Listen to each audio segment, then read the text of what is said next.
welcome to the October monthly meeting of the North Carolina Serious Illness Coalition. Really excited to see you all on this beautiful fall Friday.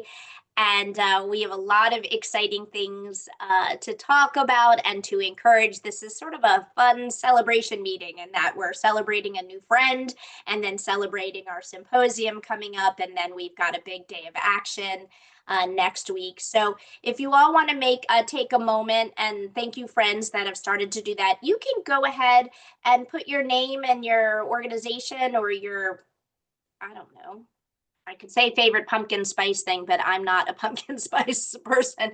But anyway, just your name and organization or anything, so Tiffany knows who's with us, and I'll keep an eye on the chat also.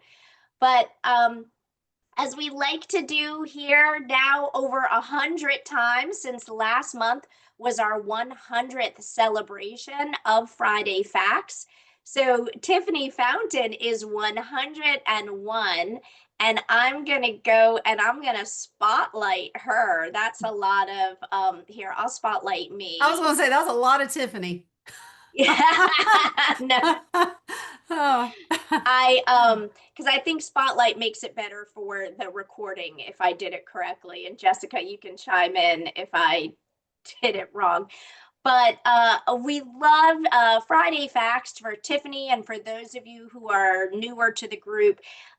Since our inception 5 years ago, even before I joined, because I'm about 3 years, 3.5 years into it, is taking some time at the beginning of the meeting to get to know a great partner in our work in serious illness care, in advocating for adults and children with serious illness. And we've been talking for a while about wanting to do more in some specific diseases. We've had the kidney fund and sickle cell and other, and dementia and other shout outs, but really so excited to introduce you to my new best friend, Tiffany Fountain. Tiffany and I have met a few times now on Zoom, and we can't seem to get enough of each other. It's been really wonderful. So I'm so excited to take this Friday Facts for you to get to know Tiffany Fountain, who is the Associate Director, Cancer Center Partnerships for the Southeast region. I see my good friend Marisette Hassan. I'm glad because Tiffany covers, well, I'll let her tell you, but not just North Carolina, but South Carolina, and there may be other states. But first, I want to say welcome, Tiffany. Hi, good morning. And I just shared with Heather because we had a debrief before we joined, and I guess everybody's kind of used to working from home. We recently adopted a puppy. Well, she's from the pound. She's about 1.5. She's a very attention needy dog. So if you see her make an appearance, I apologize. I'm like sitting here like down, down. So she's still getting used to the house. So And if you see Ellie, just say, hey, Ellie, and just let's roll with it. So I anyway. I warned her, dogs, cats, children, grandchildren, spouses walking through. We have had in different level of clothing. Like everyone It is happens. welcome.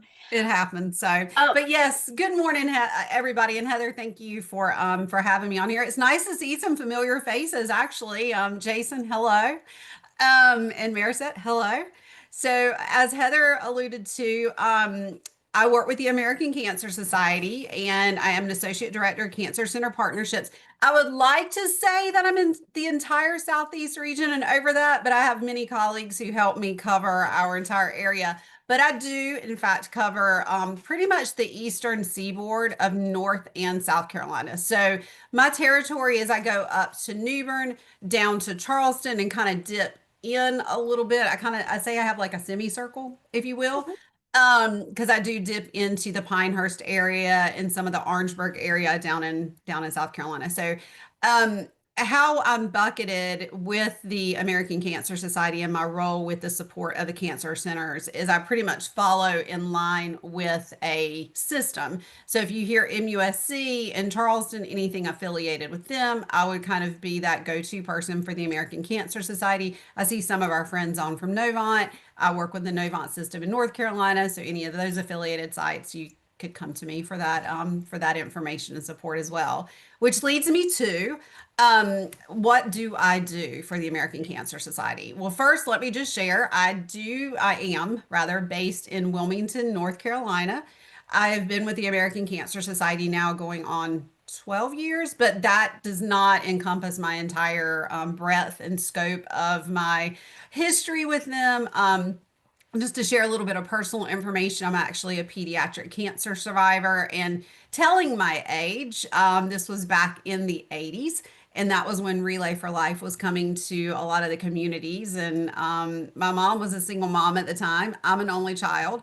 So she said, I need some support. We're going to this relay. We're going to this relay. We're going to see what it's all about. And, you know, being a 15-year-old, I was like, oh my gosh, please, no, I do not want to do that. But ended up going. She drugged me maybe.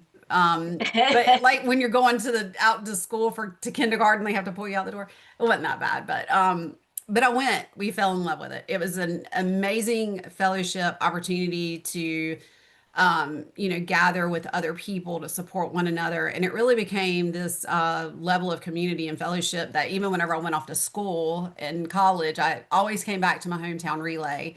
And you know, there's been many iterations of what Relay and the American Cancer Society look like in communities. But one thing that it's always held true is it does convene like-minded people, like we're all here right now. And it also kind of led me down a path of where I now can give back. And as I said, I've been here for 12 years.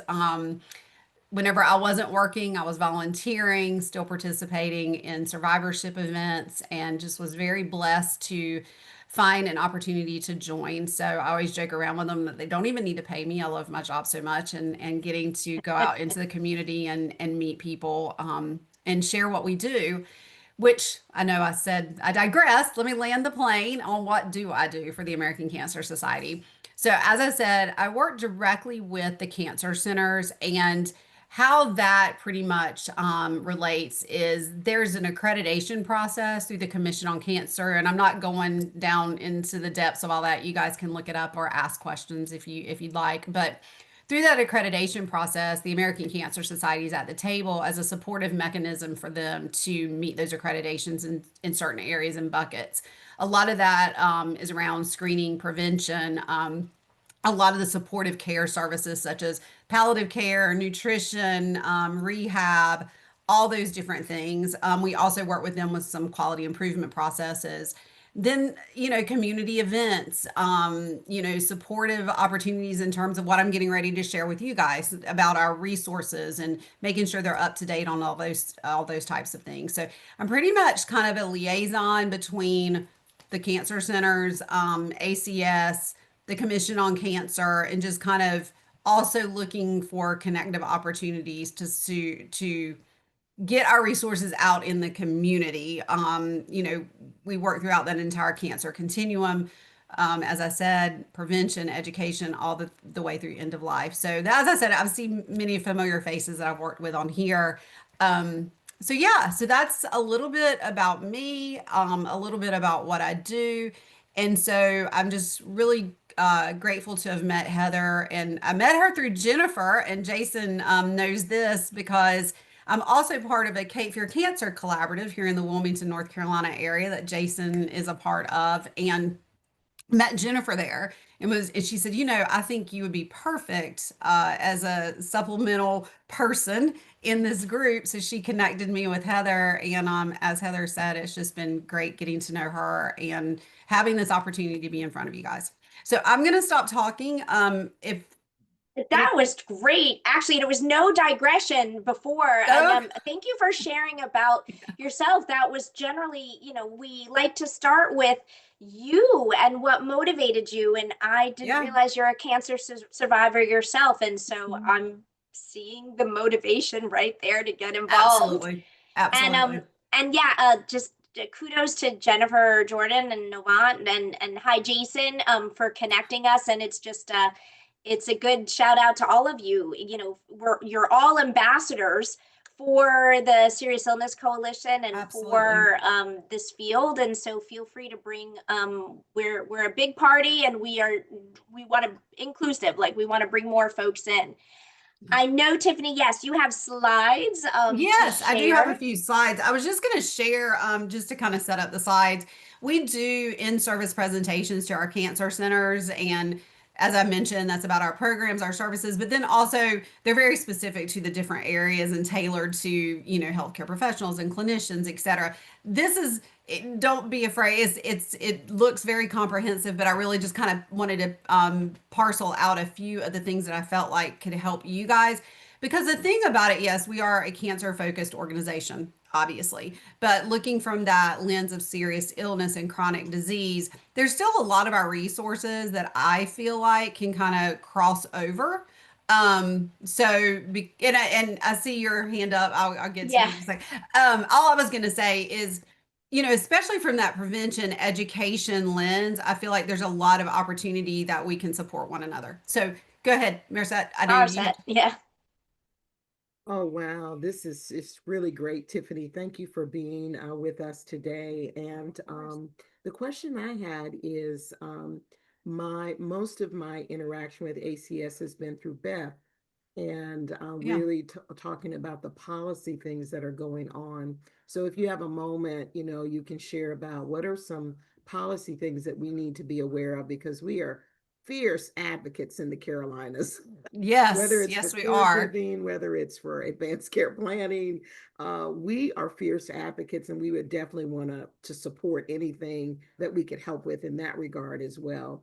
And then if you could touch on kind of what's happening with pediatric oncology at this point as well, because that's an area when we look at pediatric palliative care, we often sometimes focus a lot on adults, but we know that there's this space for pediatric piece. And thank you for sharing your story with us today. And I'll hush. No, you're fine. I That's appreciate great. all those fantastic questions. And actually, I do touch on our advocacy piece in my slide deck from a very high level, just kind of talking about what our and for those of you that are not aware, and I am jumping into the slide deck and I'll present it in just a second. But it's our American Cancer Society Cancer Action Network team that Marissette was talking about, and Beth Johnson, who is over that in our South Carolina and dips into our North Carolina area as well.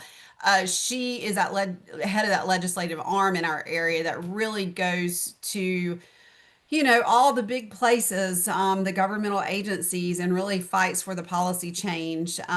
They are a separate entity than the American Cancer Society, just because with us being, and you guys know this in the nonprofit world, we can't do all the lobbying and things such as that because we're a 501(c)(3). So that's why they're kind of our sister, we call them our sister network. And the fact that they do all the behind the scenes work and really they're the boots on the ground making sure that all the policy changes happen. As far as what is going on, you asked lots of different things, obviously, and I'm not as versed in it to be able to speak to it as well as Beth and her team.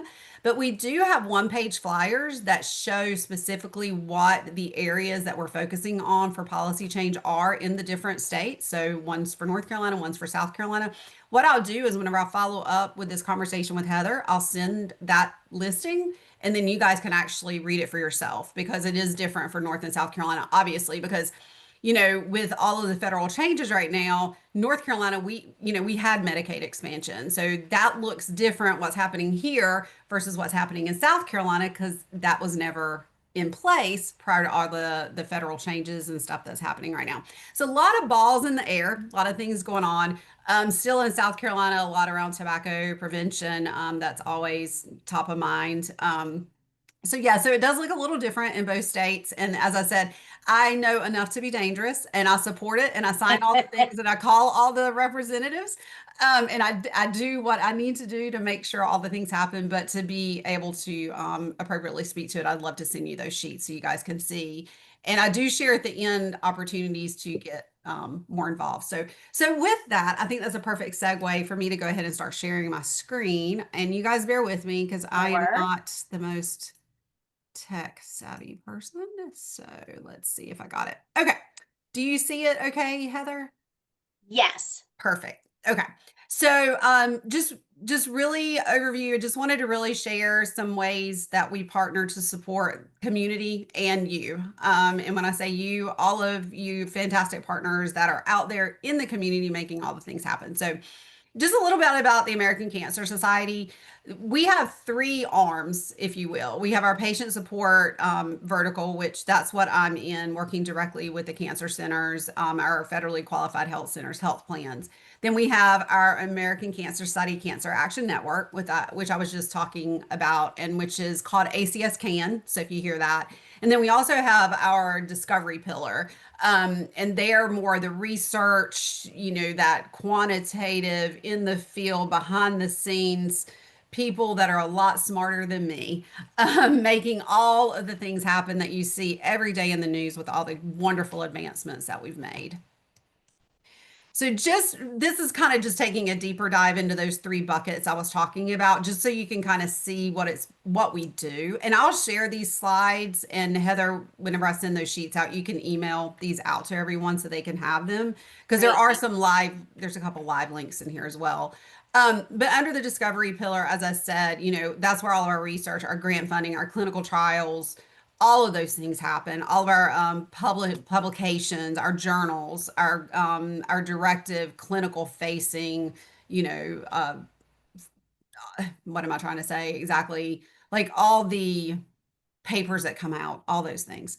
And then patient support, as I said, that's where I fall, is that direct communication in the field with our partners, our access to care piece with our transportation, lodging, access to care in terms of resources and support, and then our advocacy arm, which we've already discussed, and really looking at expanded access through that legislative arm.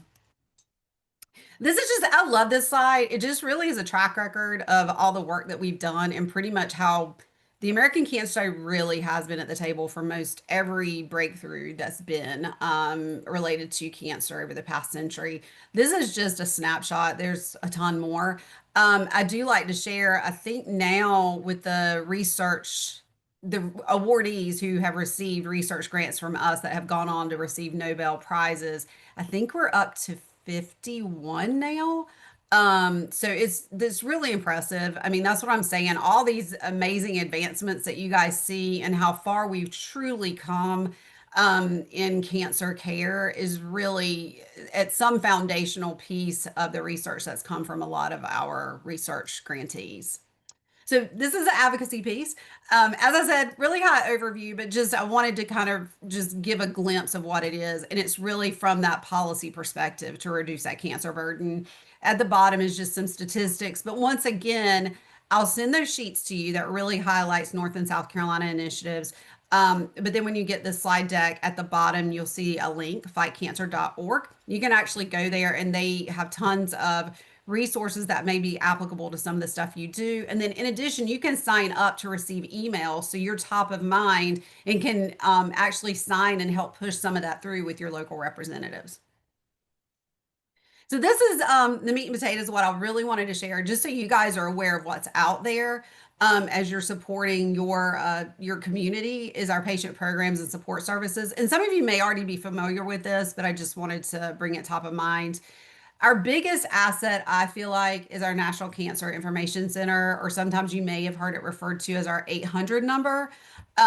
It's really is a 24-hour a day, 7 days a week, not closed on holidays.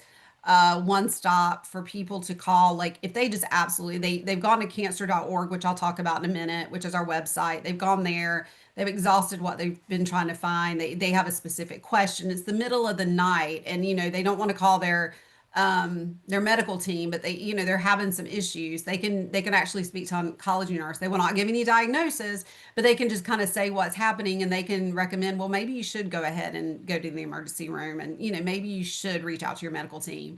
There's clinical trial information, multiple languages. So it's just a fantastic resource. So anytime you're faced with somebody that may have questions, and obviously, once again, we are the Cancer Society, so it is cancer related. But you can encourage them to reach out to our 800 number. And it's not just for patients, it's for caregivers. It's for friends, it's for family, it's for anyone who has a question around anything cancer related or that support mechanism that they're unable to find elsewhere. So our cancer.org, this is our website. And I don't know how many of you have visited cancer.org in the past or continue to bookmark it, go to it. It's a fantastic resource because as I said, it's through that entire cancer continuum, right? Prevention all the way to end of life. But what I really want to boast is our medical content team has just revamped it. It is amazing. It's to me, it's a lot more user friendly, a lot more clickable links. They've also really done special pages for veterans. And going back, Marisette, what you were talking about, young adult cancers. There's an entire page about youth cancer diagnosis and how that looks different and the specificity of it. So they've really tried to pull out some of those special populations as well. So if you haven't taken a gander at it lately, I encourage you to do so. It's great. And this I just want to pull out additionally, just to make sure that you guys are aware. We have resources that are very specific for caregivers, survivors. But once again, even this caregiver guide we have, I feel like really a lot what's in it is really applicable to all caregivers. It really talks about self-care, how to make sure that, and checking all the boxes and taking care of yourself while you're still taking care of, your loved one, your friend, your family member. So there's an entire video series on there as well. So wanted to make sure, because I do feel like these are some of those things that, yes, it may be specific to cancer in some lenses, but then there's other generalities in it that really could benefit some of the chronic disease and serious illness that you guys work with as well, which is similar to our survivorship resources. Obviously there are a lot that are very targeted. Say, you can dive into our survivorship resources and specifically look for like if you're diagnosed with breast cancer or something to that effect. But then once again, there's a lot of those that are very generalized. Some are about nutrition and well-being and just how you can take care of yourself whenever you are going through a chronic disease or illness. So wanted to make sure I highlighted that for you as well. Once again, live link, so I'll make sure I send all this out to you. um, I also this once again this is for hair loss and post-surgical needs that people have, and it's not necessarily just for cancer patients. And there are, I mean, because we recognize there are other illnesses that create these same type of burdens on people, and this is an opportunity and a website, and you can actually order catalogs to have them in hand, but they're reduced costs. There's wigs, there's and obviously post mastectomy, opportunities in terms of bras and forms and stuff of that nature. But then there's, headscarves, there's pillows, there's all kinds of different things on there. So I just wanted to make sure that you guys were aware of that resource that we had out there. Um, this is one of our newest, I'd say newest, it's been around for a couple years now, but our ACS Cares app. This is really it's a supplemental, if you will, to our national call center, which really, I mean, everything's going digital now. And unfortunately and fortunately, we all really experience what it is like to work in rural communities. And so I do have a problem with the fact that I do feel like there's a gap there for people that don't have access to internet or don't have a smartphone or don't have a computer. I still am very much old school that I feel like we still need to provide opportunities for people to be able to have that phone call. So I'm glad that we still have that. But recognizing that it is becoming a digital age, we now have an app that's called ACS Cares, and essentially you can go on. Anybody can do this. This is not just for patients, survivor, it's for caregivers, it's for anyone, it's for community. And I'm going to actually share how you can volunteer to be a community volunteer on this app in a moment. But what this app does is you create your little avatar and you set up your page and what you potentially are interested in, what applies to you. And then it provides clickable links that goes directly to a lot of our resources. If you have somebody who needs a ride to their cancer treatment, you can click on the road to recovery and set up a ride. You can, if you're looking for something, you can put in your zip code. It'll show resources in your area. And a lot of those resources too, like Jason and the Lower Cape Fear Hospice here in Wilmington, it's on there. So a lot of the resources that are, if you put in your zip code, are not necessarily just through the American Cancer Society resources. They're community resources because, it could be somebody's having, a nutrition issue. So it shows them they can go in there very specifically and put in that need, and it'll pull up opportunities for food banks in the area and things such as that. So it's a very comprehensive app.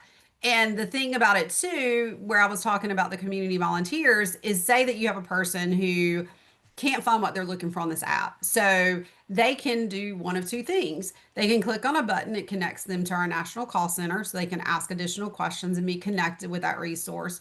Or they can actually connect with a community volunteer. So we have volunteers that volunteer strictly to connect with people through this app. It's done from the comfort of their own home. Everything is through text, unless the person asks if they can connect with them directly. And if they want to provide that information, they can.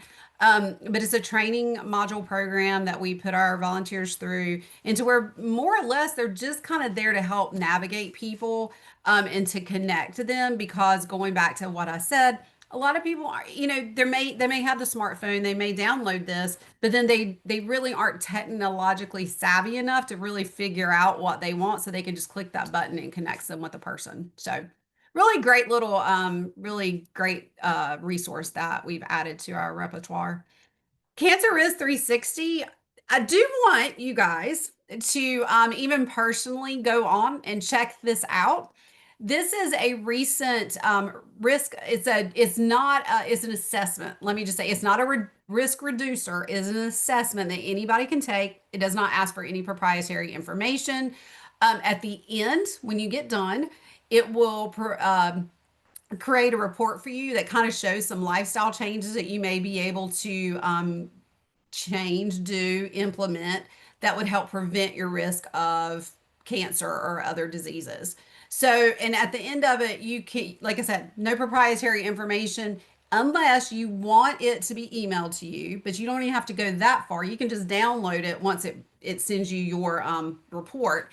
And it's really what we're finding. We piloted it actually amongst some health systems and clinicians, and making sure that a lot of the questions were accurate in terms of what would help them kind of educate their patients on staying healthy, getting healthy, habits to implement, habits to get rid of, smoking, alcohol, those types of things. So this has been vetted, and what a lot of systems are doing in their clinics is we have flyers, and they're encouraging people to take this, to kind of give them an overview of where they are. It even talks about genetic testing, your environment. So I would encourage you guys, take a gander, see what you think. We're still open to feedback because this is one of the newest tools that we have come out with. But we are getting great results. And I think, gosh, we've had over 10,000 response, or 10,000 people take it. And as I said, we don't keep any of the information or anything. It's just, the metrics that we see whenever it comes through. So anyway, I encourage you to do that. Once again, the link will be in the slide deck. And also, talking about quitting, I'd be remiss if I did not put this in here. It is our smoking cessation support line. It's free. It's called Empowered to Quit. If you know anybody out there that really needs some help trying to find one, and especially with all the federal stuff going on with quit lines and such, I just wanted to make sure that you know that we did have a resource out there as well. And then Road to Recovery. Now, this is very specific to cancer treatment, but I do want to make sure that you guys are aware of this resource. Our Road to Recovery are free rides to treatment. We have a volunteer program that a patient, if they do not have a ride to their cancer treatment, and it can be a cancer appointment, it can be an actual, infusion, radiation, anything related to their cancer diagnosis, they can call, and if we have a volunteer available, give them a ride to care.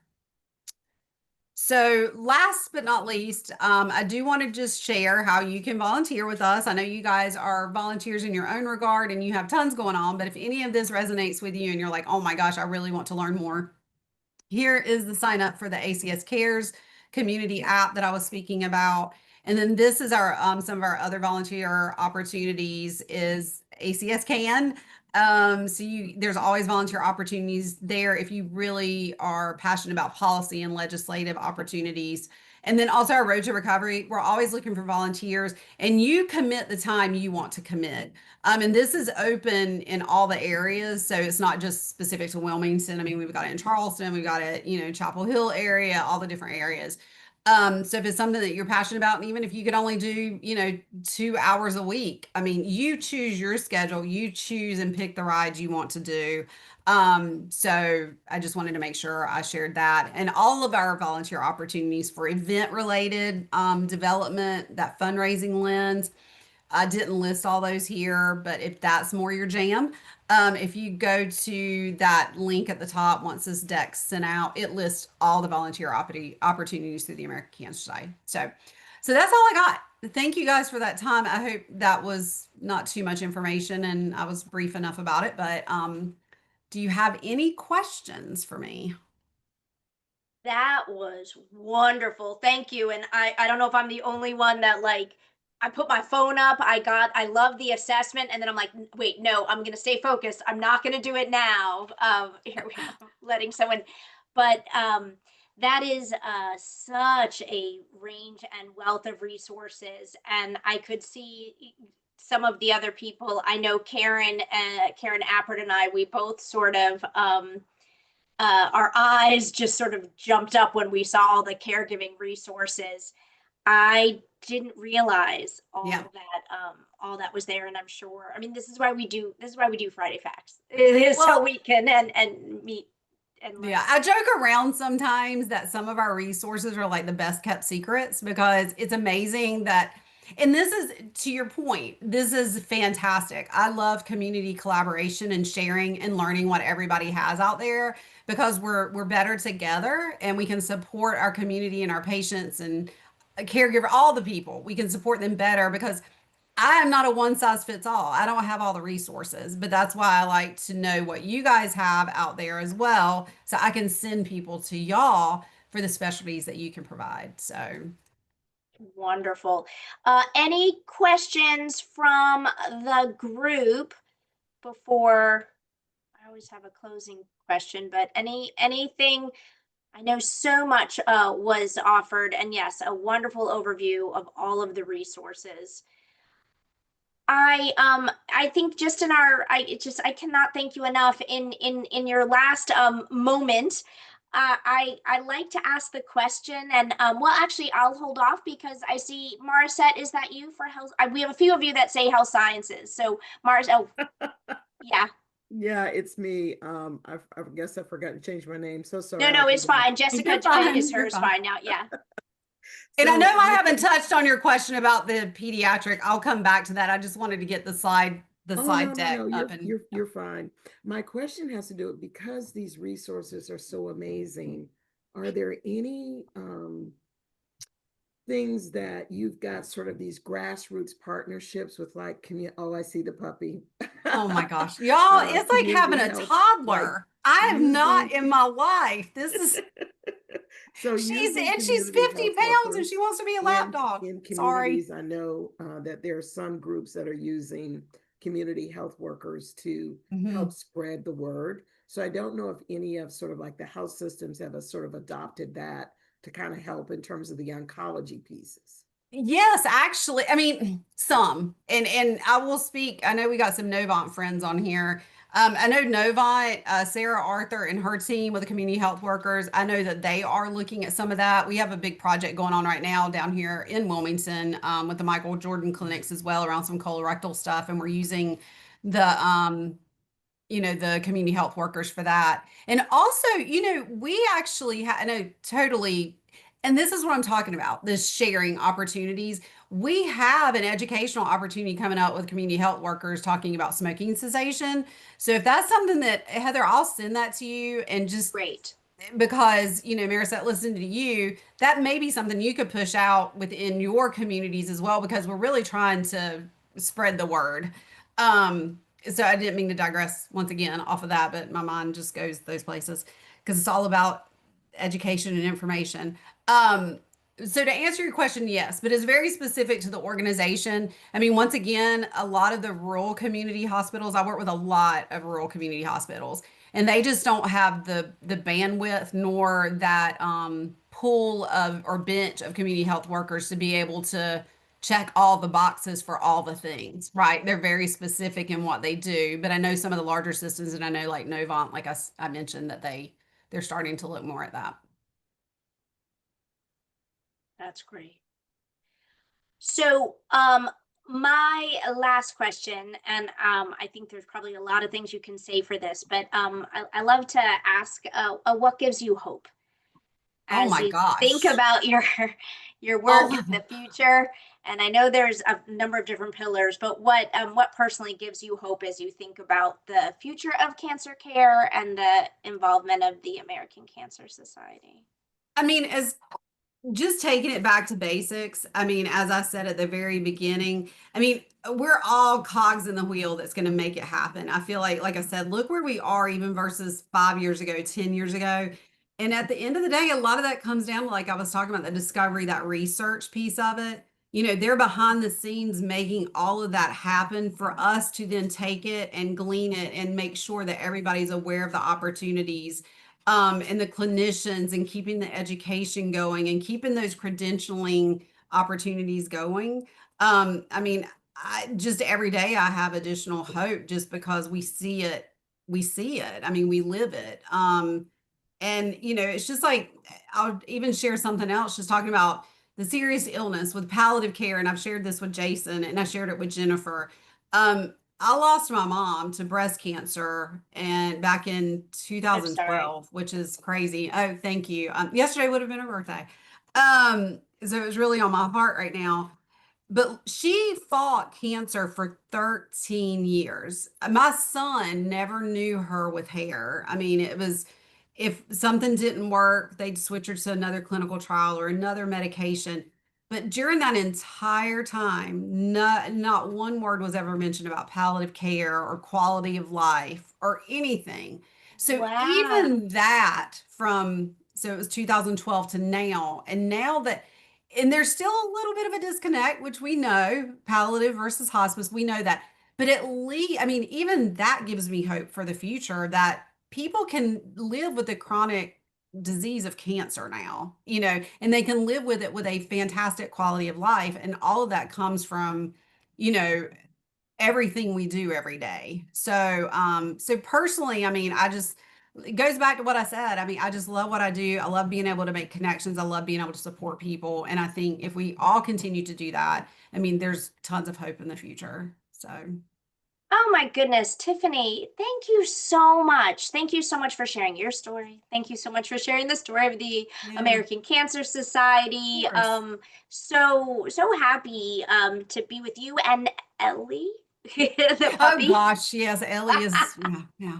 Ellie's something. Um, So, yeah, but no, really, on behalf of all of us, we are all, I know you have some existing and longtime partners on this call, but know that you now have the rest of us, and we're excited to work together yeah. now and in the future. So, Yeah, absolutely. And I will send, as I said, the recording, the follow-up sheets about ACS CAN.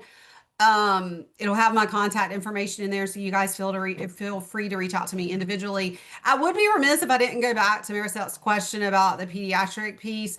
I'm not sure how many of you guys are familiar with Dr. Arif Kamal, who is our patient support officer. Okay, so he is a palliative care doctor by trade at Duke University Medical Center, and he came into the organization a couple years ago. And so he's really started to acknowledge, and that's part of why, obviously, within our medical content team, they're really starting to pull out some of those demographics. Pediatric oncology is a very unique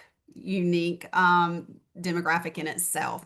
So a lot is being done, and I do feel like we are taking a bigger seat at the table where that's concerned.